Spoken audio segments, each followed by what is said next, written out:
할렐루야. 시간을 함께 하신 우리 모든 성도 여러분들에게 하나님의 그 은혜가, 우리를 인도하시는 그 하나님의 은혜가 함께 하시기를 주의 이름으로 축원드립니다. 오늘은 이제 가룟 유다라는 한 인물을 통해서 우리의 그 믿음의 방향성, 신앙의 방향성을 점검해 보려고 합니다. 이 성경을 보시면 유다에 대한 자료라고 해야 될까요? 유다와 관련된 사건이라고 해야 될까요? 아니면 주님께서 직접 유다를 언급한 말씀이랄까요? 별로 없어요. 그래서 이 유다라는 인물을 이해할 수 있는 그런 단서가 성경에는 찾아보기가 힘들지만, 그럼에도 불구하고 아주 없지는 않습니다. 성경에 기록되지 않았는 부분, 바로 우리가 신약과 구약 그 중간기, 우리가 중간기라고도 부르고 암흑기라고도 부르는 유다 실제 역사, 그 역사에서 유다라는 인물을 이해할 수 있는 단서를 발견할 수가 있습니다. 우리가 다 알고 있는 바, 남유다가 바벨론에게 멸망하고 사실 거의 모든 유다 백성들이 다 바벨론의 포로로 끌려가죠.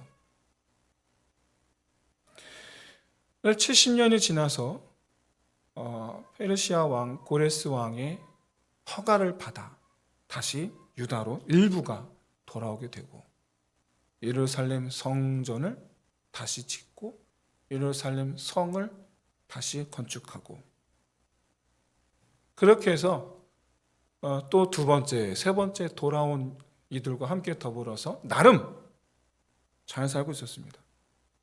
그런데 당시 바벨론 제국을 정말 그야말로 혜성같이 나타난 헬라 제국이 무너뜨리고, 헬라 제국이 심지어 이집트까지 정벌하죠. 그 바람에 가나안 땅이 그때부터 헬라의 지배를 받게 됩니다. 그런데 헬라 제국의 그 속국이 된 상태에서 150년 정도 그럭저럭 그냥 무탈하게 잘 지냅니다. 그럭저럭. 그런데 또 다시 혜성같이 등장한 로마가 헬라와 더불어서 또 전쟁을 일으켰는데, 이때 헬라가 지게 되면서 로마에게 막대한 전쟁 배상금을 물어줘야 되는 상황이 벌어지게 됩니다. 그런데 당시 헬라 제국의 셀루크스 왕조가 이 전쟁 배상금을 어디서 가져와야 되는가, 뭐 땅 파서 돈 나오는 것도 아니고. 그런데 그때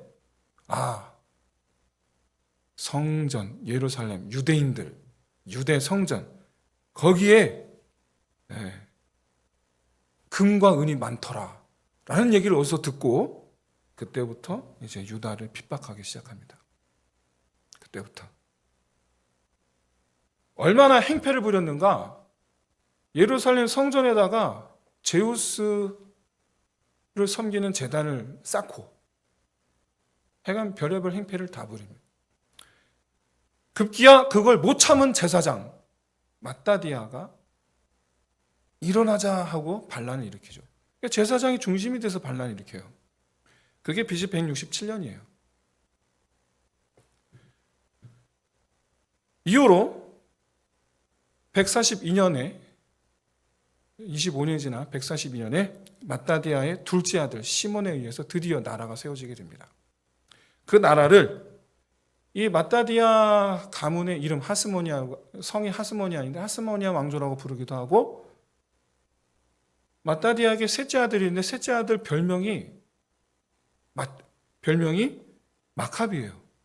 그래서 마카비 왕조라고도 불러요. 재밌죠? 나라를 세운 건 둘째 아들인데 왜 셋째 아들 이름을 갖다 붙일까? 왕조 이름을. 마따디아한테는 아들이 5명 있습니다. 요한, 시몬, 유다, 엘르아살, 요나단. 다 전사예요. 다. 시몬 빼고. 그런데 이 마따디아가 이끄는 반란군이 헬라 제국에게 연전연승할 수 있었던 이유가 이 셋째 아들 유다. 이 유다가 우리나라 이순신 장군 같은 사람이요. 신출귀몰한 이 작전. 그래서 그 유다가 즐겨 사용한 전쟁이 보니까 마치 망치로 내려치는 것 같다 해서 망치, 우리말로 망치고 히브리어로 마카비예요. 그래서 이 유다 별명이 마카비 유다. 그러니까 우리말로는 망치 유다예요. 그러니까 마카비 왕조가 뭐예요? 망치 왕조예요. 망치 왕조. 그렇지만 역시 유다 역시도 계속되는 그런 전투에서 사망하게 됩니다. 전사하게 됩니다. 그러다 보니 여차저차해서 이제 둘째가 결국에 이제 왕조를 세우게 돼요. 근데 시몬이 이제 초대 왕조, 초대 왕이 되었다가 그만 사위가 반란을 일으켜서 또 죽고 맙니다. 그래서 그의 아들 중에 힐카누스라는 아들이 있는데 이 아들이 2대 왕이 됩니다. 여러분 이 힐카누스를 꼭 기억하세요. 힐카누스. 성경에 없는 이름이고 우리가 따로 알아야 되는 이름인데 이 힐카누스가 유다를 그리고 또 예수님을 향하여 소망을 품은 기타 많은 유대인들을 이해하는데 핵심 역할을 해요. 이 힐카누스가. 왜 그러느냐? 이 힐카누스가 제사장을 겸직합니다. 그러니까 이게 제사장 가문이다 보니까 왕이자 동시에 대제사장이에요. 이 집안이. 그런데 이 예루살렘 성전을 보호해야 한다라는 사명감에 헬라가 위협했잖아요. 마찬가지로 더 이상 위협을 당하지 않기 위해서 주변을 정복해 나가기 시작합니다. 25년 동안 정복 전쟁을 일으키는데 놀랍게도 이스라엘 역사상 제일 넓은 영토를 가졌었던 때가 솔로몬인데 그걸 넘어서요. 그걸. 힘센 헬라 제국을 물리치고 독립했는데 그것도 부족해서 이스라엘 역사상 가장 넓은 영토, 솔로몬 영토를 넘어서는 기염을 토해내요. 이 힐카누스가. 메시아 아닙니까? 정말 오랫동안 기다렸던 그 메시아잖아요. 땅을 회복한 자. 우리를 자유케 하고 땅을 회복한 자. 그런데 성경에 예언된 다윗 후손이 아니에요. 레위 손이에요. 레위. 제사장이니까. 그러니까 메시아가 아니야. 그러면 메시아가 올 거란 말이에요. 그럼 빛이 있으면 어둠이 있는 법, 달이 차면 기울듯이 힐카누스가 정복전쟁을 벌이는 가운데에서 남쪽으로 에돔 족속을 병탄합니다. 그러면서 에돔 족속을 다 유대교로 개종시켜요. 이때 유대교로 개종하여 힐카누스에게 위임받아 에돔 족속, 에돔 땅을 다스리는 총독이 된 집안, 그게 헤롯이에요. 그게. 이후 힐카누스가 죽었고 그 아들도 뭐 평화롭게 다스리다가 죽었습니다. 근데 조금 일찍 죽었어요. 그래서 그 부인이 대신 다스리는데 아들이 둘이 있습니다. 이제 아들 둘이 또 서로 싸우네? 둘이 또 치고받고 싸워요? 그런데 이때 두 아들 다 당시 이제 헬라는 지나갔고 이제 로마가 당시 이제 위세를 떨칠 때였는데 서로 같이 로마를 등에 업겠다고. 첫째도 로마에게 손 벌리고 둘째도 로마에게 손 벌린 거예요. 그래서 로마가 손에 코 안 묻히고 코 푸는 것처럼 무혈 입성하게 됩니다. 이스라엘 땅에. 그래서 공짜로 예루살렘을 정복해요. 그렇게 해서 로마 시대가 열립니다. 그렇게 해서. 참 답답하죠. 근데 이때 로마가 당시 헤롯 가문이 당시 로마의 황제였던 카이사르에게 많은 이 후원을 했어요. 그래서 카이사르가 헤롯을 가나안 땅을 다스리는 분봉을 삼은 거예요. 그래서 가나안 땅은 헤롯 시대가 열리고 그렇게 해서 60년이 지나 예수님이 태어나세요. 예수님이. 자, 여기까지 내용은 성경에 기록되지 않았던, 우리가 몰랐던 그런 내용인데, 이 암흑기 역사에서 우리가 주목해 보아야 될 점, 바로 유대인들이 경험을 갖고 있다는 사실이에요. 어떤 경험? 제국으로부터 우리가 독립한 경험. 그리고 또 어떤 경험이 있습니까? 가나안 땅을, 과거 다윗 시대, 솔로몬 시대 땅을 회복한 경험을 갖고 있는 거예요.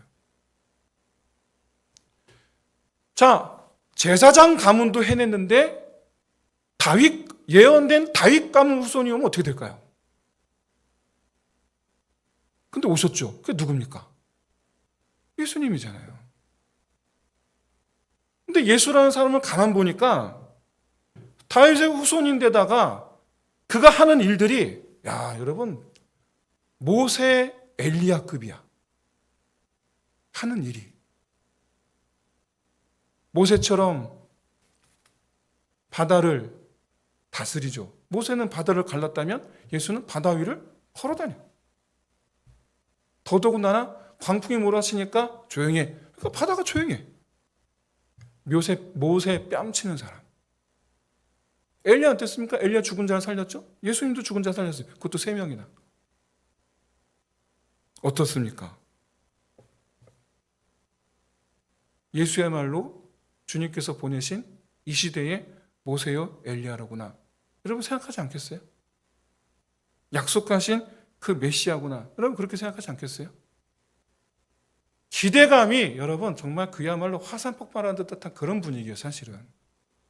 그 분위기가 명확하게 드러난 때가 예수님 예루살렘 입성할 때 그 장면이에요. 그런데 불과 5일 만에 아무런 힘도 못 쓰고 그냥 붙잡혀서 질질 끌려가는 모습을 보여주는 거예요. 그때 여러분 유대인들의 그 실망감 어땠을까요? 드디어 해방이다라고 했는데 저러고 있는 거예요. 그래서 침을 뱉습니다. 예수님에게. 그래서 돌을 던지는 겁니다.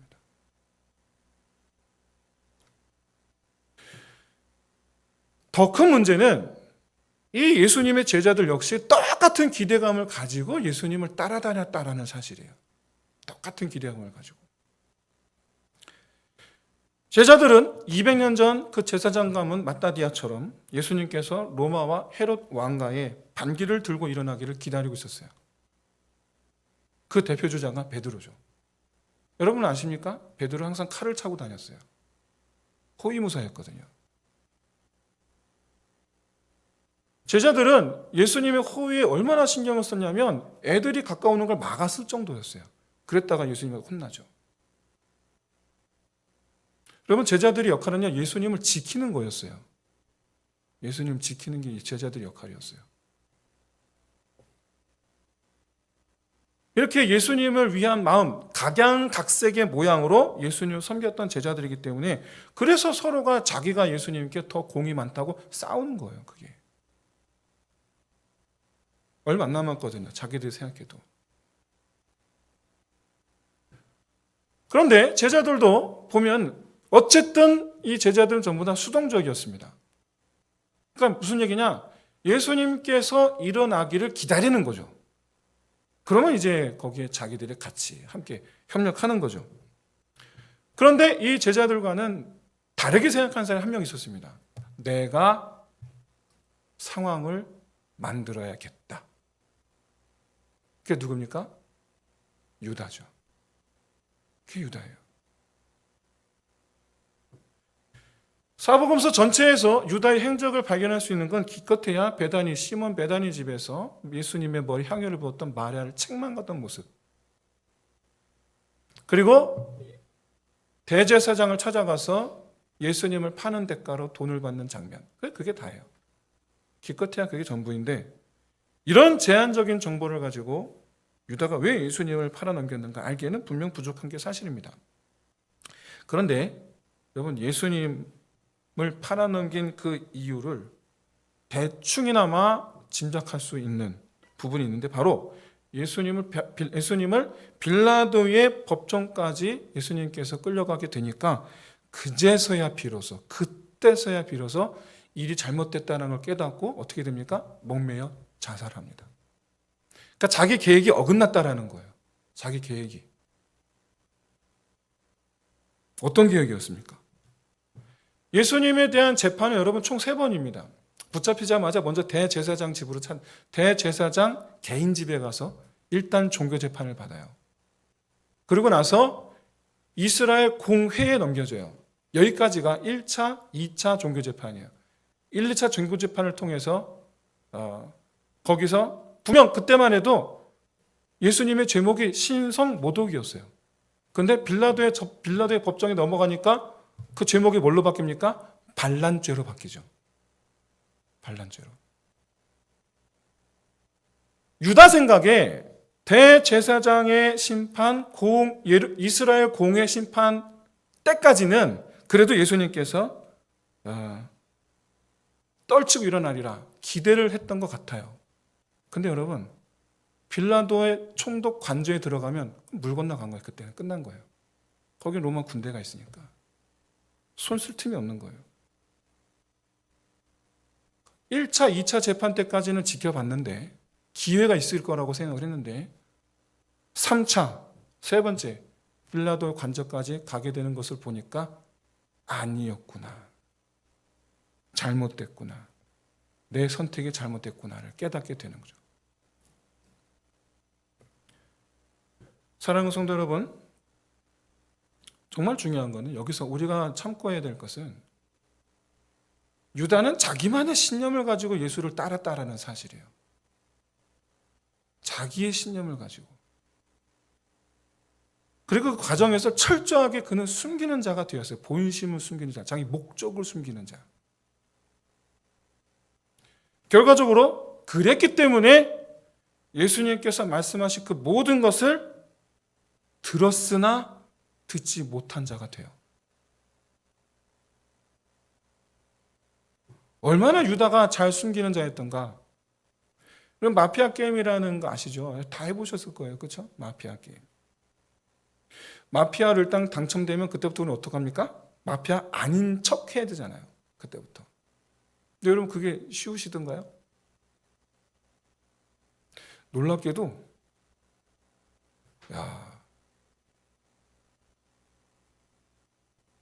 전부 다 명탐정이 돼갖고 너 마피아지. 지목을 당하는 순간 미세하게 떨리는 얼굴 근육까지도 잡아내죠. 대단들 하더라고요. 숨기기 힘들어요. 마피아 게임에서. 나 마피아 아닌 척하기가 정말 힘들어요. 근데 놀랍게도 끝까지 안 걸린 사람이 있어요. 그게 누굽니까? 오늘 본문의 유다예요. 오늘 본문 유다예요. 예수님 대놓고 말씀하셨잖아요. 이 가운데 나를 팔 자가 있다. 그때 제자들이 두리번 다 서로 얼굴 쳐다봅니다. 서로 눈 쳐다보고 서로 얼굴 쳐다보고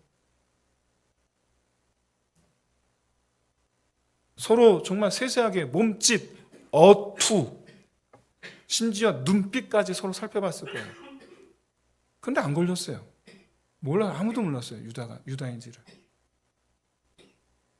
이게 뭘 의미하는 걸까? 그만큼 유다가 뻔뻔하다라는 걸 의미한 걸까요? 아니면 유다에게 어떤 간절함이 있었다는 걸까요? 여러분 어떻게 생각하십니까? 유다는 뻔뻔했다. 2번은 절대로 들키면 안 될 어떤 간절함이 있었다. 여러분은 뭐라고 생각하십니까?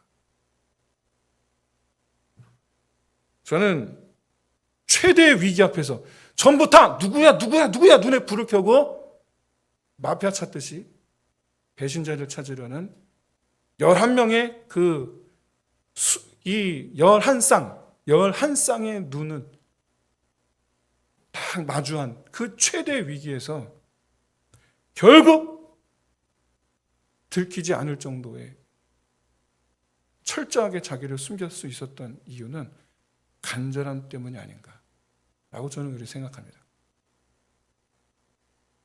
어떤 간절함일까요?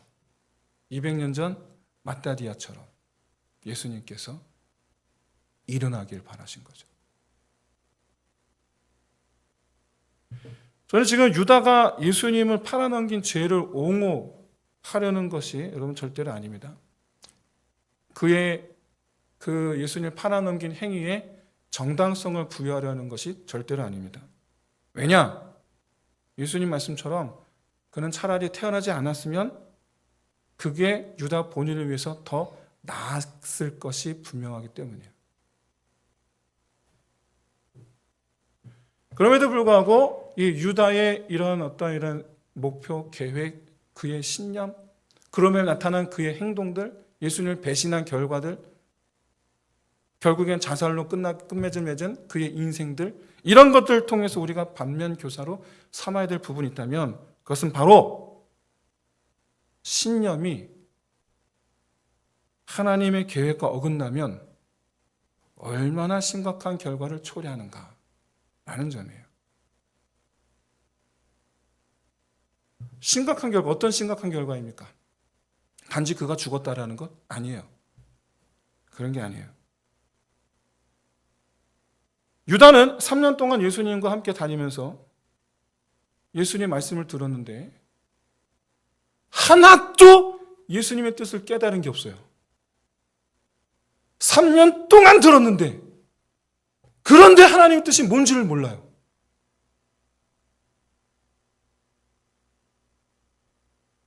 심각하지 않습니까? 우리는 목사 직분을 가진 자가 하나님의 나라를 향한 하나님의 계획과 상관없는 일에 신념을 갖게 되면 어떻게 되는지 정치 일선에 나선 어떤 목사를 보면 알 수가 있죠. 전문 교육을 받았어요. 성경 해석에 대한 권위를 부여받았어요.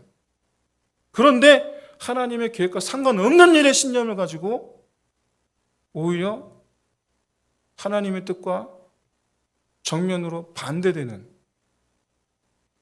부정하는 일을 할 수도 있다는 것을 우리는 보고 있어요.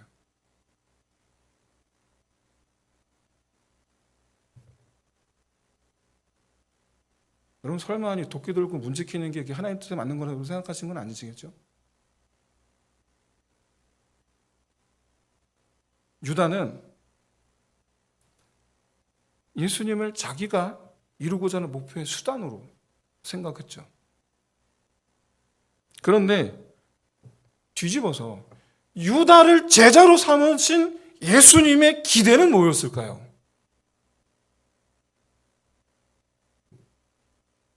유다가 하나님의 나라를 세우려는 예수님의 그 계획에 함께 동참하기를 바라셨던 거 아닐까요?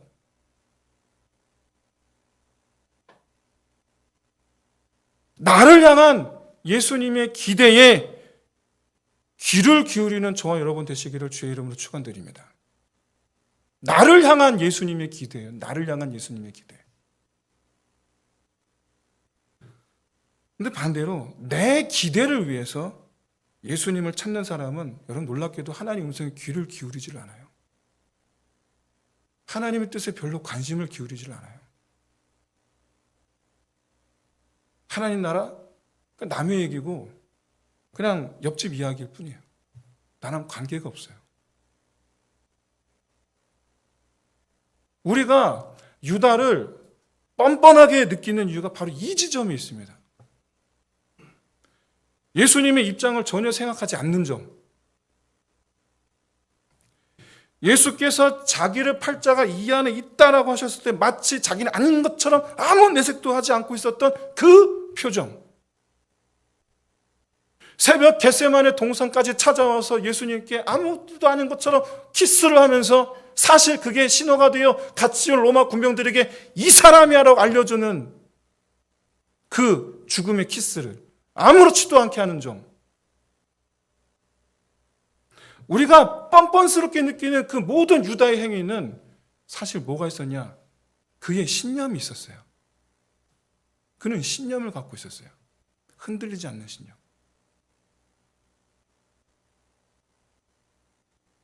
하나님께 자기 생각을 강요하는 거죠.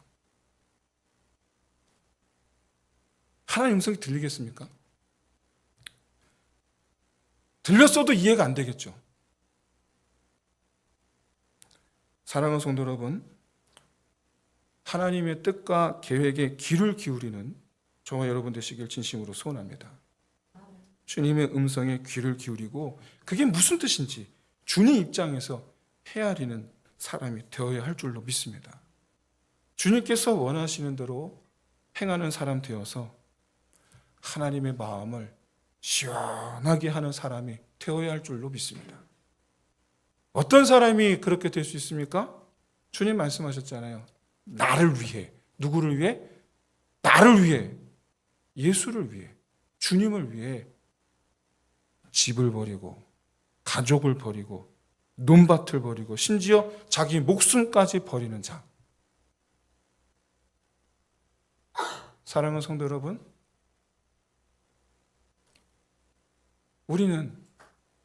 우리가 신앙생활하는 이유는 뭡니까? 내가 교회 다니는 이유는 뭡니까? 복 받기 위해. 이미 복을 받으신 줄로 믿습니다. 예수 믿으면 복을 받으신 줄로 믿습니다. 그럼 뭡니까? 왜 계속 신앙생활 해야 됩니까? 복은 이미 받았는데.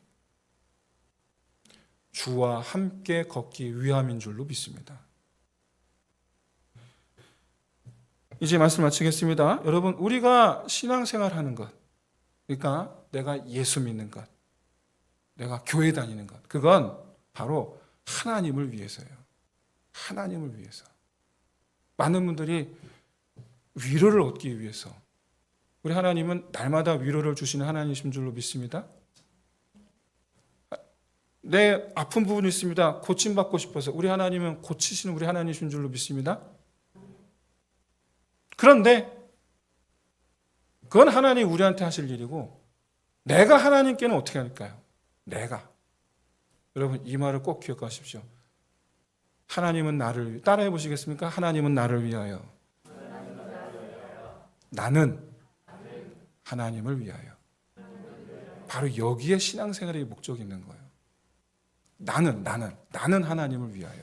나는 받고만 많은 게 아니고 받고만 많은 게 아니고 나는 하나님을 위하여. 이게 신앙생활인 거예요. 이게.